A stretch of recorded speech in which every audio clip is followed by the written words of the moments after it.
आज वैशाली नगर विधायक के यहाँ पर मनाई जा रही है राखी महोत्सव और इसके साथ ही आप तस्वीर में देख सकते हैं कि हजारों महिलाएं जो है विधायक को आज राखी बांधने के लिए पहुंची है। क्या कहना चाहेंगे, हजारों बहनें आज आपके पास आई है राखी बांधने के लिए, तीज ये राखी महोत्सव मनाने के लिए। ये 25 सालों से है, 20,000 महिलाओं ने रजिस्ट्रेशन किया है, लेकिन आज यहाँ पे देख रहे हैं आप कम से कम यहीं पे 7,000 से अधिक लोग यहाँ पे हैं।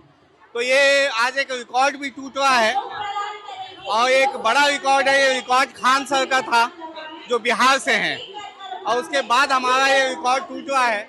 आप देख रहे हैं मैं विधानसभा से हजारों महिलाएं सब यहाँ पहुंची हुई है। पिछले बार आपने गिफ्ट में कुछ और मांगा था, इस बार बर्थडे में गिफ्ट में क्या मांगने वाले? बर्थडे में इस बार मैं अपना जन्मदिन खिलाड़ियों को समर्पित करना चाहता हूँ।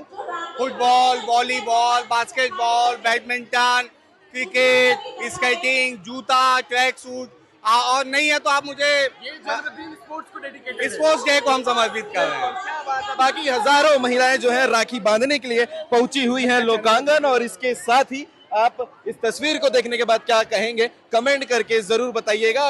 हजारों की संख्या में महिलाएं पहुंची हैं, आप तस्वीर देख सकते हैं। पैर रखने की जगह नहीं है, हाथ में राखी पहनाने की जगह नहीं है, लेकिन महिलाओं का प्यार जो है वो काफी अद्भुत है अपने भाई रिकेश के लिए।